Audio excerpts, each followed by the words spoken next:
I'm in my office. It's, I use the term office loosely. This is not really an office. This is a tiny room in my house that is, hey John, good to see you. This is my first broadcast from what I'll call my office. And my office is mostly a place where things slide off other things onto things, mostly onto the floor. I'm not a natural organizer. Hopeton Mitchell, good morning. Happy day after Christmas, everyone. I'm trying to figure out how to, I have my computer is a really old MacBook Pro from like 2006, something like that. And it has, you know, the batteries on these used to blow up and swell and burn, so it has no battery in it. And I was just working on a little project, no big deal. Hey, Dan Destroyer. And I moved it. I shoved it. You guys watched me do it. And its power cable came off, so now it's off. And I'll boot it back up here. Well, everyone, I'm here in my. This is the closest thing to an office I've had, and hope you guys all had a good Christmas. But I have been contemplating for some years now starting to do some talk broadcasts from this space here. You know, am I going to live stream them on YouTube or whatever? But I have found that I have a lot to say about a lot of things, and some people don't like to listen to me talk, and other people really do. And I like to talk. I don't think talk is cheap. Let me tell you, talk has cost me plenty. And I also don't think that if someone talks that they are all talk. I think it's easy to see who is all talk and who is not. Thanks for saying you love the videos, John. I'll need plenty of that before the day's over, because, and by day's over I mean long term, but here in this space, it's a little bigger than a broom closet. And I have a lot of thoughts on my mind. I'm not always happy and tranquil, although I have to say it is almost pure stoke when I get to go and play skateboards with people who just love to play skateboards. When I went to Stupid Fest, for example, or the Welfare Line bashes, every time the smiles are real, the hugs are sincere. You people out there who just love skateboards and skateboarding, you are, boy, you guys are really important to me. It seems to strike, for me, it seems to strike at the heart of something deeper and bigger than just skateboarding. It definitely has a significance to me that strikes deeper than doing tricks or maneuvers on skateboards. Something about this whole thing is about other things. There seem to be some transcendent values involved in this whole skateboarding thing, and that's why I'm making a bit of a shift here, and getting my space tuned in to do more talk material. It wants a password now. Let's give it one. I'll give it my best shot. Let's see if I can remember.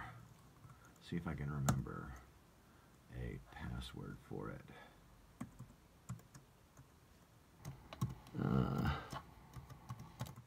Let's see if that works. Anyway, how old is? Oh, and now I have to hit this screen to allow that computer to, oh, now it wants a special code put in. Enter your password. All right, here we go. I'm going to enter my password again. This is every time, guys. Let's see. Oh, now screens are just popping off left and right.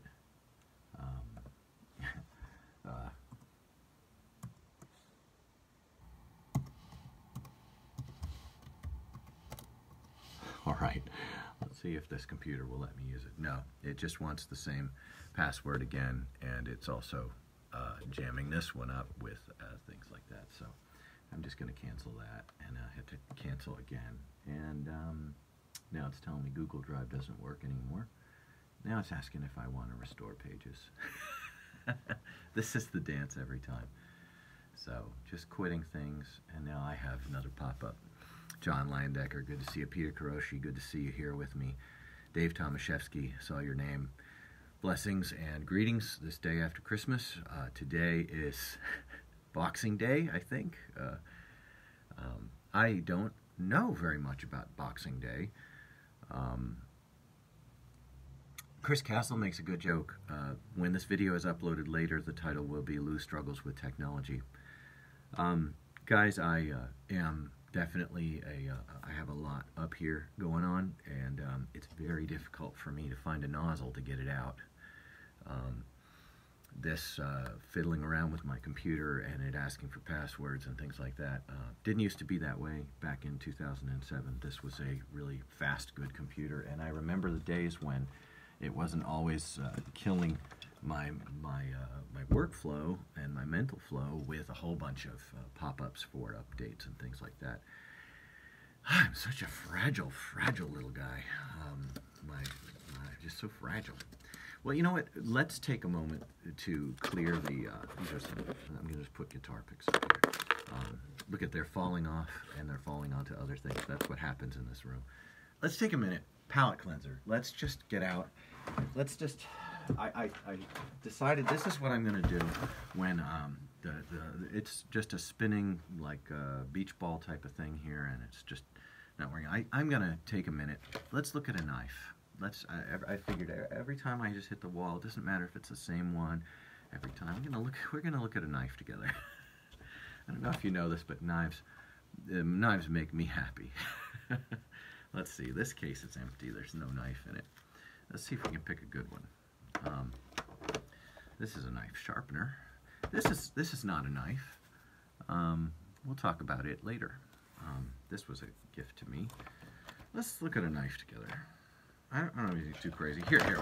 I bought this one years ago. Let's look at a knife. This knife, I figured I was going to try and do this every time I did one of these. So this knife is a K-bar. It's a BK and K-bar. Forgot who BK is, but this knife is the companion. And I bought this a long time ago. BK2 companion knife. It is really burly. I mean, this is oh boy, I already feel better. Seriously, I feel so much better. Dealing with computer screens. Okay, so now I'm able to go forward another screen. I have hit the top corner. I've hit the red X, and it finally closed. But here's a neat knife. This is the BK companion, BK2 K-bar. This one is a full 1/4 of an inch thick all the way through with full tang.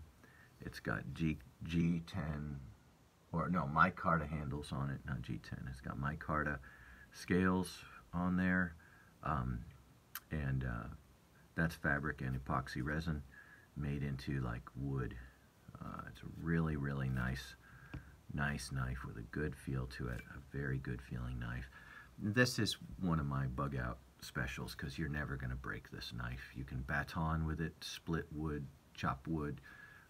It's heavy. This thing weighs at least a pound, and not a long distance hip wearing knife. This is a knife that goes inside your bag for for going places. I really was happy to find one of these and buy it from my local, now relocated Army Navy surplus. It comes with a sweet sheath. What's this material called? I always forget. This is micarta. Plastic is G10. I always forget what this is called, but I'll remember later. But that's a knife. That's a nice knife. Not a terribly long blade. Nothing too crazy. It's not a Crocodile Dundee Jim Bowie knife, but a nice knife to pack away in a but not a fun knife. Kydex. Thank you, Scott Ransom. Thank you, Dan Destroyer. Kydex. That's right. It's heat formed. I always wanted to get some Kydex's sheets and work up some sheaths for some of my other knives. I wish I could show you more knives, but I only did that to reduce my blood pressure. And now this one is going to go. It's going to go up on the. Anyway, I'm looking for a host for these talk times that we have together.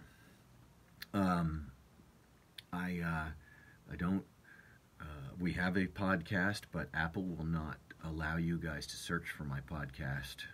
This will wind up going into the podcast. You can't search for my podcast and actually find it. Yeah, I'll tag Rob McGuire. I don't know why it only offered to tag Rob McGuire. Why is that? Does it recognize Rob McGuire in this room? How strange. But this day after Christmas here, I wanted to start the new year off with these talk times, and I got a little gift for Christmas. I'm very happy about, and it is the Yi video camera. It comes with a little waterproof dealio, and I had a lot of cameras over the years, and right before Christmas I actually threw out my old cameras. They were pretty useless. All of them had big scratches and big problems. So now I have the Yi Light action camera. I am philosophically averse to filming a lot of skateboarding. I've always enjoyed seeing footage of me skating. It's always helped me to have a better understanding of what exactly is happening when I'm riding the thing, and it's always been pleasing to see. I think I have the same amount of vanity that most people have. I like to see myself pretty well, but I don't like the actual act of filming. I think a lot of us have this problem. When you're filming, you're in two places at once, at least. You are seeing what you're seeing, and instead of experiencing it, you're concerned with the meta aspect, that outside the experience aspect. You're thinking about what you're going to see, what other people see, and I find that distracting, and I find it somewhat toxic too, in this kind of this madness that we are experiencing together of social media causing. I like social media quite well. I really like discussions about ideas. I like to be able to talk about ideas. There are a lot of ideas going on when we are riding our skateboards, and I like talking about them. A lot of people don't want us to talk about ideas when we are riding our skateboards, and I think I understand too. Maybe it's some of the same aversion, but I'll be trying to phase in this little recorder, no big deal, into more of my life and work. But you guys want to know something I really wanted to talk about that I just don't think is going to get talked about? I really wanted to talk about some of the really... You guys remember when Skate Line was new? You guys know Skate Line? Thrasher produces it now. It didn't used to be produced by Thrasher. It was produced by Metro Skateboarding. Metro was a skate shop out of... where was Metro out of, you guys? Do you guys know? I can't remember. want to say somewhere like Kansas City. See, that's what always happens with me. I want to say Kansas City or somewhere like that. Where was Metro out of? Anyone know? DC? I feel like it was Midwest. Chicago. Metro Skateboarding put out Skateline NBD, and it was way back. And Thrasher bought it. And I think that Thrasher bought it largely because Gary Rogers, the host of Skateline NBD, was he was really making fun of very notable pros. Do you guys remember that? Anybody remember when Skateline? This is back when free lunch used to be good too. Do you guys remember free lunch? Those interviews. It seemed like the industry, the pros, and like that weren't as sophisticated back then about PR, and they seemed to be more likely to say things that were actually interesting and borderline informative. More likely back then than it is now. Anyone remember that? I do. I thought that was pretty cool. And I remember back then thinking, oh good, we're going to have skateboard. Concord, California, Brian Charbar. Thank you so much. Zarbar. Yeah, free lunch was good, and you'd get some things that were a little bit off the beaten with free lunch. And Skateline was particularly special in its first year because they Gary Rogers was spoofing so hard on some folks who were just terribly serious about themselves. I mean, really, really serious about themselves. Hey, let's see what else I got for Christmas. Do you guys know what one of these is? Did you ever see one of these?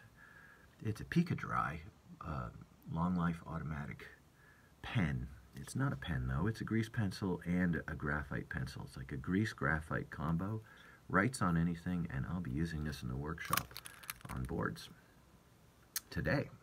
But has a sharpener right there and a little case, and lots of woodworkers love their Pica-Dry. Pica-Dry long life automatic pen. Look at that. There it is.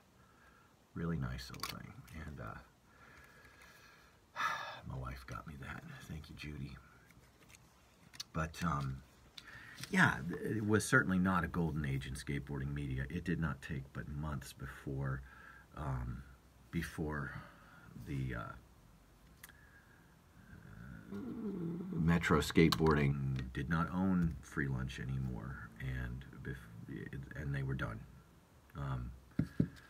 They were done, and I understand.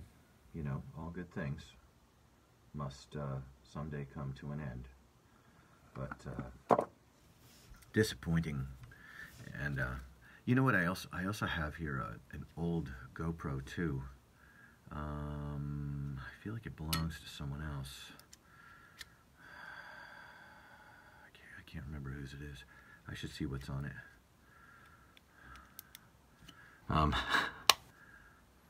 But it doesn't have it. I don't have any like stuff for it. I do have a couple things for it. Anyway, it never worked. Never held a charge. But I missed the idea. It never happened, but I missed the idea that we might actually get some good satire, some spoof, some attention paid to how silly our industry is, and I also am kind of tired by I'm tired of the cynicism and the kind of like the media that we have in skateboarding, like Jenkum magazine. I mean, boy, did you guys see Jenkum's piece on skate shops? I thought that was altogether relatively terrible.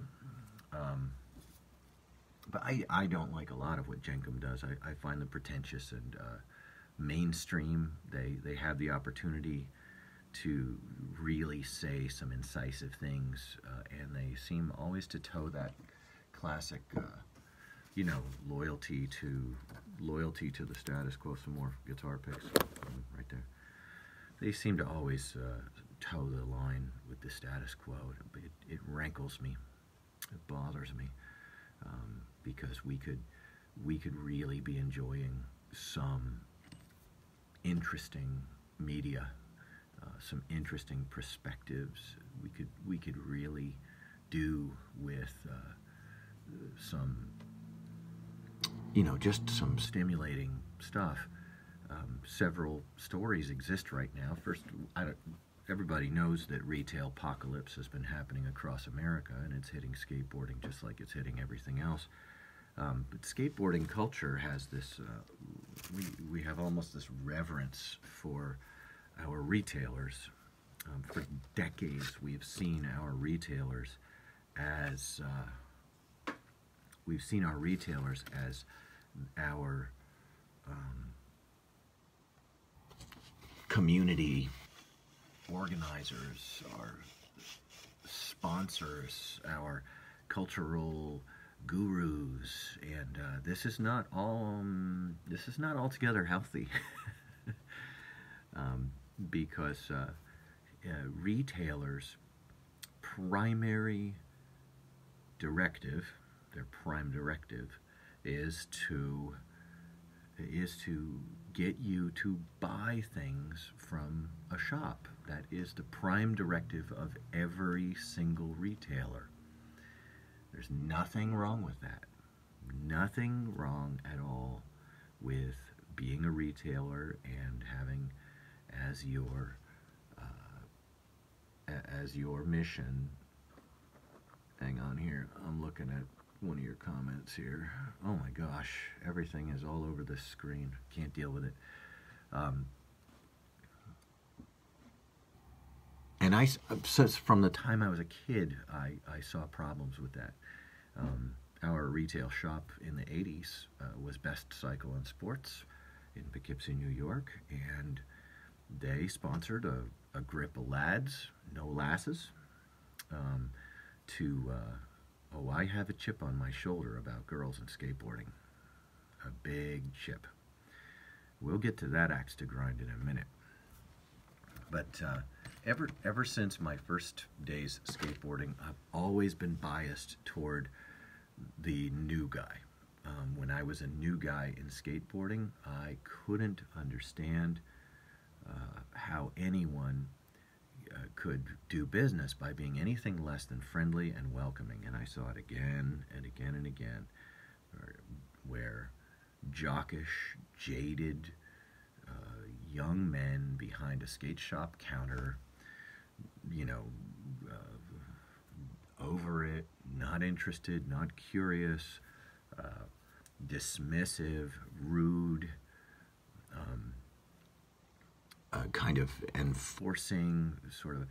Where else I've seen it is music stores. I've seen it when I go to buy guitar strings and like that. And it's a terrible mistake, because the primary mission of a retailer is to. I've got a lot of guys. I have a lot of trash on my desk. I think you all deserve to know what you're dealing with here. It's just messy with stuff I should throw out. This whole room is ridiculous. And I'm sitting underneath a thing I built. There's a loft up above it, and there's a desk here, and there's my knife box back there. Behind me, there's my knife box. And all the books I wanted to keep are up there. I don't like them. They're not great books. They're dictionaries mostly. I have a lot of technology. I have a lot of dictionaries. I have dictionaries in Latin and French and Hebrew and Spanish up there. Lots of Latin, French, Spanish, Hebrew. I've got a German dictionary up there. A few copies of scripture. A bunch of stupid journals I wrote all my idiot thoughts in for years and years. Chris Hall comments, skate shops, music stores, and churches can have a lot in common. It's funny because I have seen the grumpy lady, you're sitting in my pew argument again and again at skate shops. The we've never done it that way. My grandmother donated that to this, and that's why you can't move, change, do, and otherwise.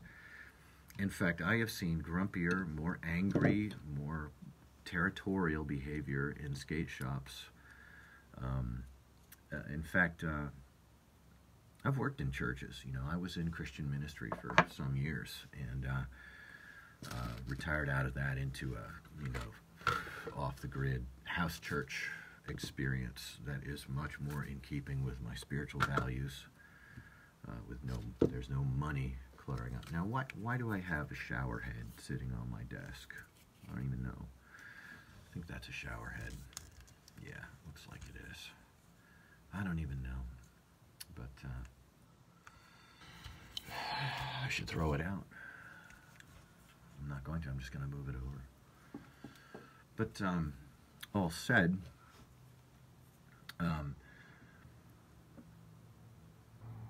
I never had church people tell me they're going to come to my home and murder me if I embarrass them. I never had that. And that's what I've had from skateboarders.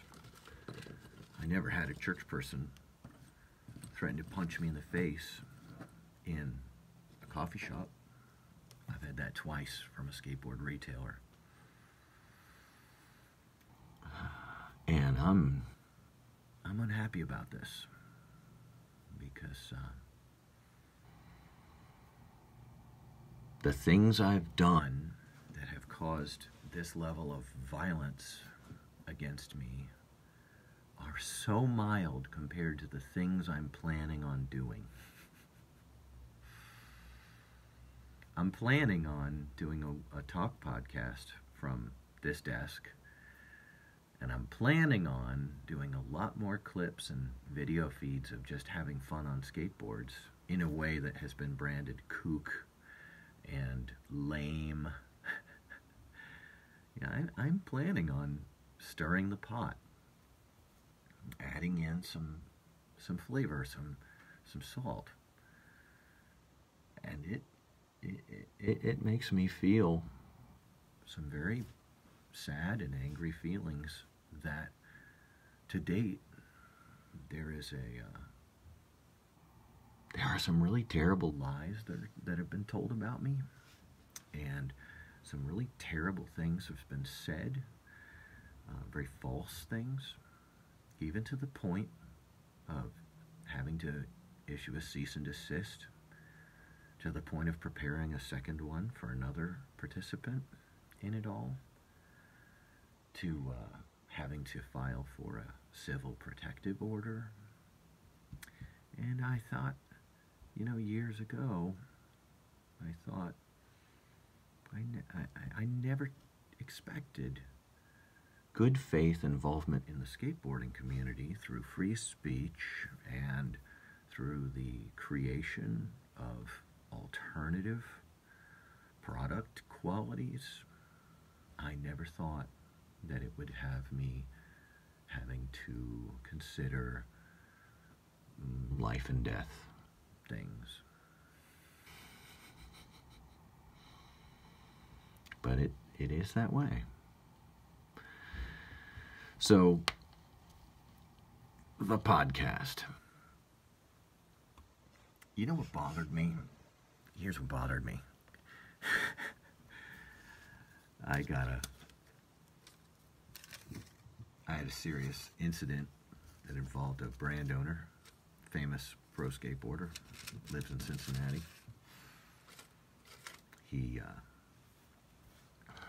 He started in 2013 by calling me a pedophile on social media, and nothing could be further from true. Hashtag Bible, hashtag church, and promising his fans that he would strangle me to death. it was Bill Danforth who convinced me to do a cease and desist. So I did. And I was embarrassed to involve Johnny Law in skateboarding. It just shouldn't be. But there was nobody in my own community who was willing to do more than say they felt bad it happened. And so I did a cease and desist at the urging of Bill Danforth. And then in 2014, having done a quality comparison and bringing contrast to what a real skateboard company is, the same brand owner and famous pro skateboard guy did an open assault,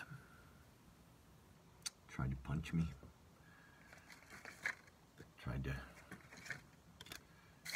had me encircled, half circle, about 15 men behind him, maybe 10, 11, 15. Those guys will listen to this and see this, and they'll know who they are, and they'll remember that day. And the day they half-circled Lou. And one of my dear friends was being knocked down at the spot while I was being assaulted. I did not allow myself to be hit, but I also did not engage in fisticuffs.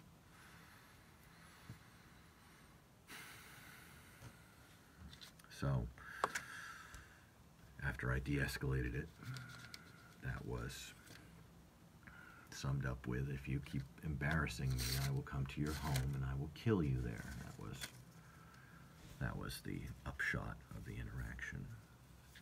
And that's where it stayed. And being a skateboard maker and advertising my skateboards based on the strength and authenticity of their making became an issue of personal safety and even life and death that day. And still, nobody raised any sort of, is this who we want to be? The local skate shops didn't feel it was their place to enforce any culture outside of affirming those ethics, albeit passively. And I put my plans for a podcast on hold because I wanted to talk about quality. I wanted to talk about authenticity. I wanted to talk about the things I see in the industry that are really actually, they're pretty important. And I wanted to see us shifting toward a better industry through free speech, through critique, through the ability to intelligently look at what's going on and then intelligently and with civility begin to talk about what we'd like to see go on, but the violence was so extreme and so volatile, and there was so little pushback against those ethics. In 2014, I realized, I'm all alone. Like, there's nobody in Cincinnati, nobody in the Midwest that's going to stand up against those kind of ethics.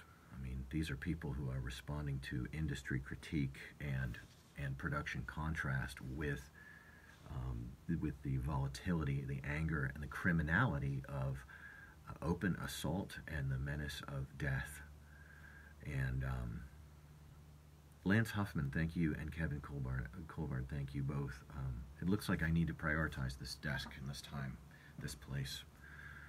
I've lost network connection, and now it's telling me connection is available. I hope you all can still see me.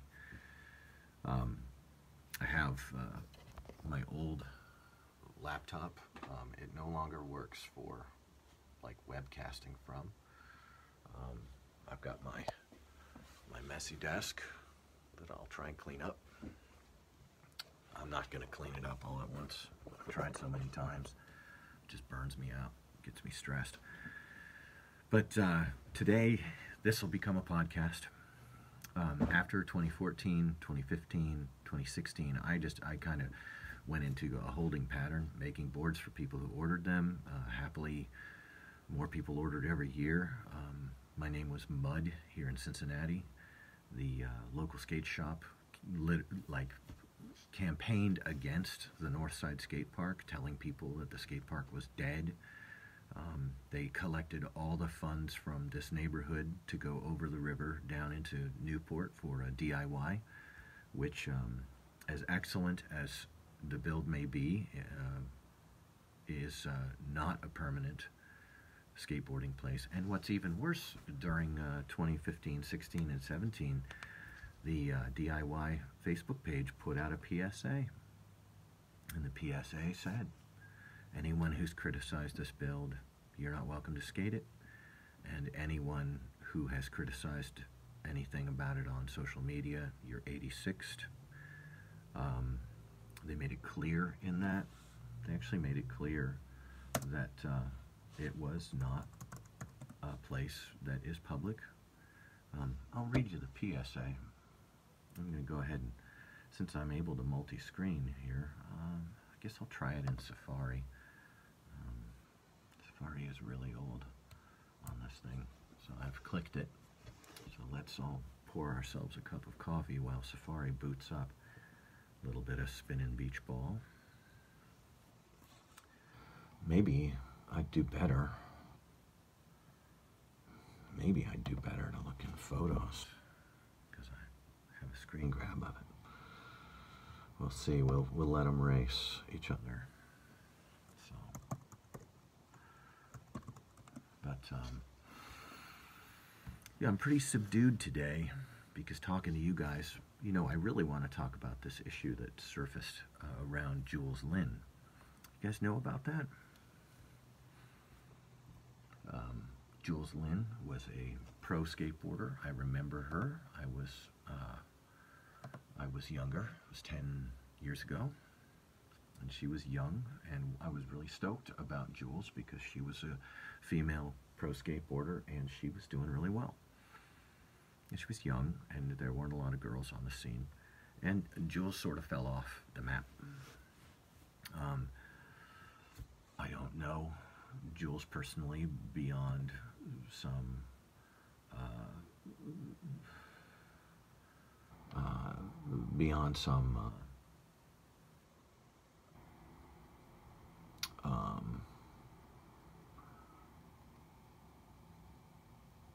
let's see if we can get it this way.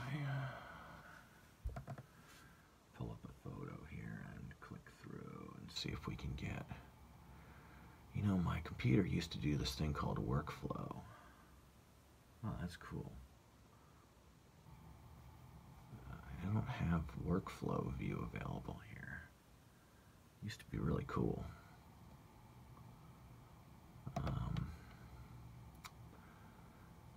I'll talk about that PSA specifically soon. But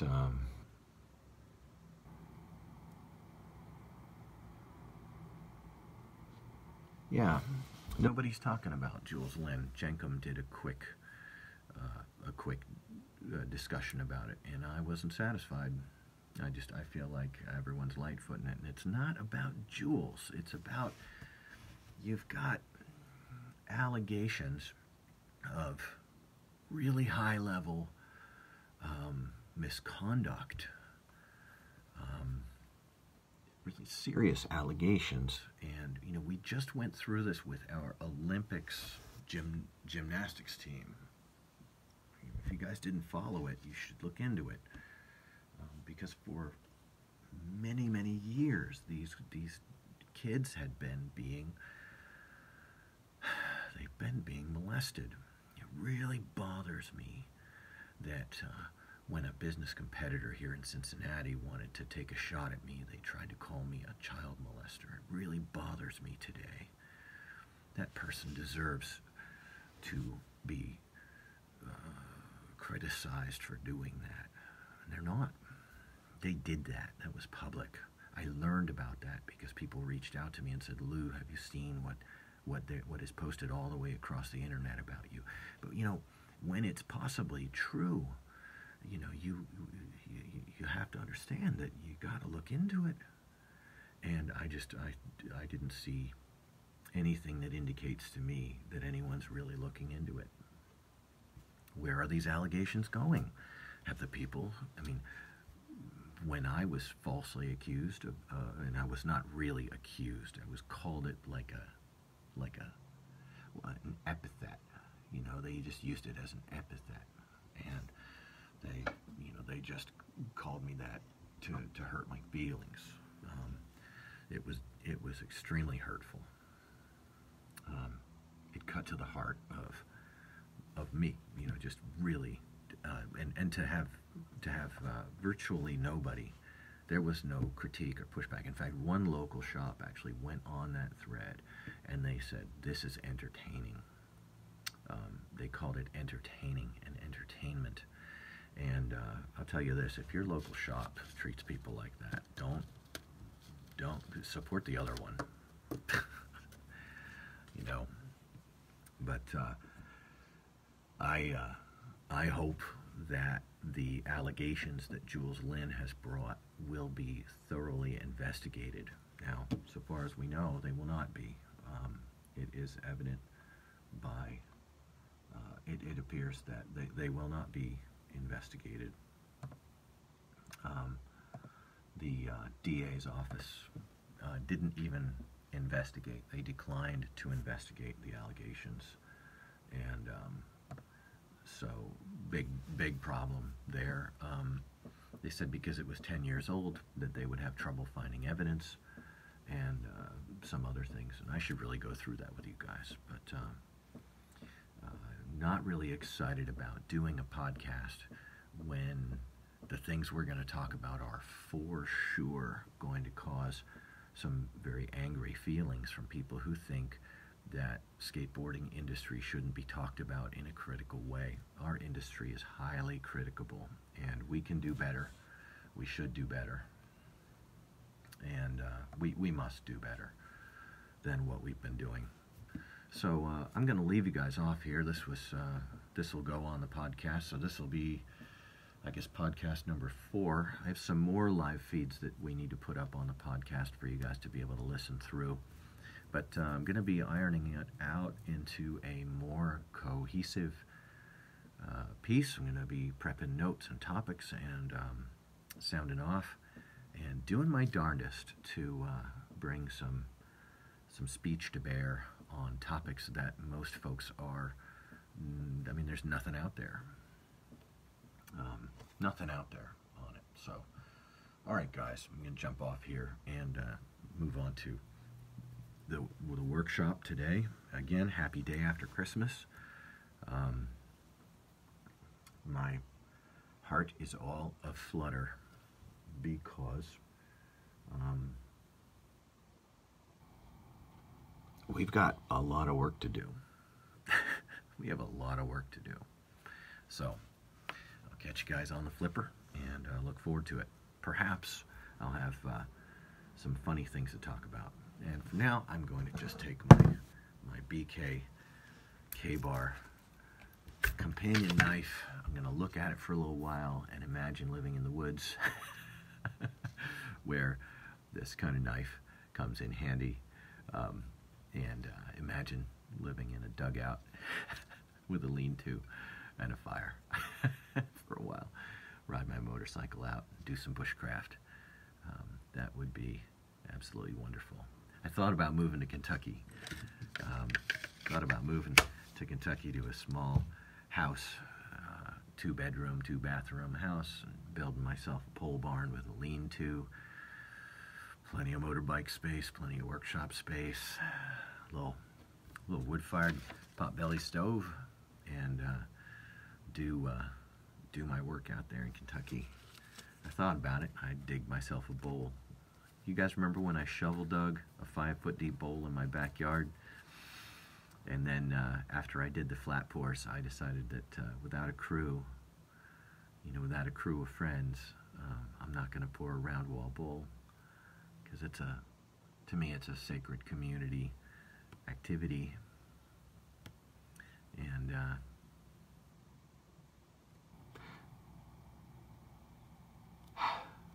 Sam Cook just commented, we have a lot to cover, friends. Until then, until next time, it'll probably be pretty soon. I wish you all a Merry Christmas and holiday season. Kwanzaa, Hanukkah is over. There are more holidays. How about Gut Yule? Huh? Gut Yule, dear friends. And I'm a Christmas guy. Solstice. I just love you. I want to help. And I think that free speech and critique are essential to a healthy industry. And right now, they're not allowed. They're not allowed. Not by most. I like Never Was quite well. They're willing to host some spicy thoughts. So check out Never Was Skateboarding. Google it up. Go on the site. Enjoy the articles. Some of them are. They're all really good. Some of them have been compelling to me. So I'll bring up something to talk about, and we'll talk about it. Thanks, friends. Yeah, peace.